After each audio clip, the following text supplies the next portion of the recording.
PSG Fan TV, bonsoir à tous, spécial équipe de France. Ce soir, on reporte face à des Belges qui ont tout tenté, mais on les a posé problème et on passe. On est en finale, mais tu te rends pas compte, on est en finale. Je suis comme un ouf, je suis comme un dingue. Pose-moi les questions que tu veux, je te fais un bisou déjà. Ça, on va commencer par ça. Moi, après, vas-y, on enchaîne. Je suis comme un fou. Allez. On a vu que les Belges tentaient beaucoup sur les ailes. Ouais. Ça nous a posé beaucoup de problèmes, notamment Hazard qui a poussé et qu'on a vu Pavard en pointe de vitesse. Bah, il n'y était pas, mais pourtant, Lloris était présent.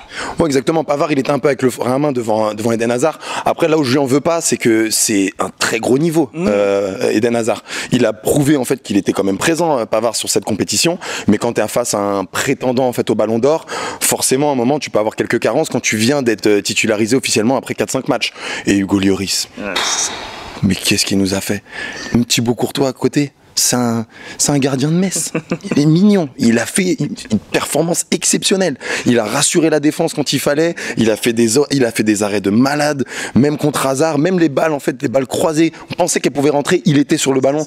Il a été impressionnant, clairement. Un petit mot sur notre petit Parisien. Qu'est-ce que t'en as pensé de ce petit Parisien? Même dans ta voix, il y a de l'émotion. Mais oui, parce que... Qu'est-ce que t'en as pensé de ce petit Parisien? Comme un bonbon, t'en parles.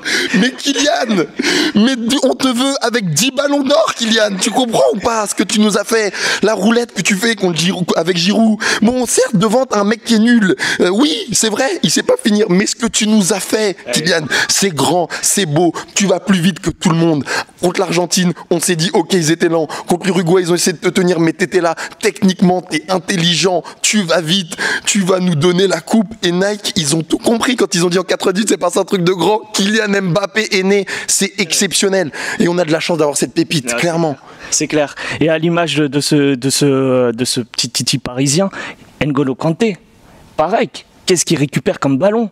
Tu parles du futur Titi parisien? Non, franchement, Nasser, casse la tirelire. Vends Rabiot, comme dirait un ami à moi, Mendes, on l'amène à cloche-pied à Chelsea s'il faut.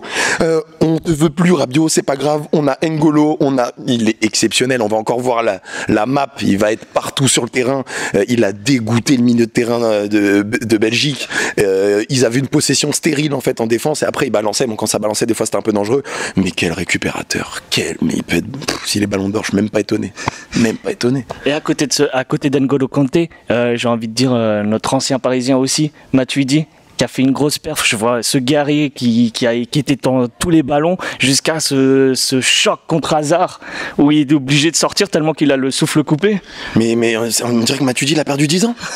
Il a 18 poumons. Il passait toujours devant, il faisait le bon geste, il était toujours dans il se projetait vers l'avant, il était bon en fait dans la récupération. Le geste que lui a fait Hazard, en fait, il est assez sale, ça méritait quelque chose. Mais je suis pas étonné. Les arbitres uruguayens en général, ils aiment pas trop mettre de carton, ils sont assez stériles parce que là, il aurait pu avoir des rouges, des choses. Clairement, assez il y avait des jaunes qui se perdaient en route. Ouais, j'espère que Trouza il se remettra. J'ai l'impression que c'est un peu son souffle qui était coupé, que c'était beaucoup. Mais voilà, c'est bien. On va avoir notre 11 titulaire pour la finale, magnifique. Et pour la finale, qu'est-ce que tu prévois? Qu'est-ce que tu envisages? Quelle équipe voudrais-tu rencontrer pour le jeu, pour l'adrénaline qu'on peut avoir face à cette finale? Alors pour la beauté, j'aimerais bien qu'on rencontre l'Angleterre, surtout qu'ils m'énervent parce qu'ils ont un tirage depuis le début. Panama, Tunisie, Suède, Colombie sans Rames. T'as l'impression qu'ils sont en phase de poule pour se qualifier pour la Coupe du Monde. Ils ont trop de chance. Donc j'aimerais bien qu'on rencontre les Anglais, qu'on les tape. Par contre, comme j'ai déjà dit dans les vidéos, le plus grand ennemi de la France, c'est la France elle-même. Quand on fait des exploits, on se connaît. L'Allemagne, quand on a battu des Brésil, des Espagnes, tout ça, on se dit c'est bon. Parce que même là, dans ma tête, je me dis, moi je la vois la coupe, là, elle est presque dans mes mains. Et c'est là qu'on perd. Donc, juste, focus, tranquille. Je compte sur Didier Deschamps pour son côté un peu neutre tout le temps. Genre pas d'émotion pour pouvoir calmer, faire redescendre la pression. Et je tiens quand même à saluer Thierry Henry. On t'aime beaucoup. Je sais qu'au fond de toi, tu vas peut-être aller sur les champs, tu vas prendre un jet vite fait.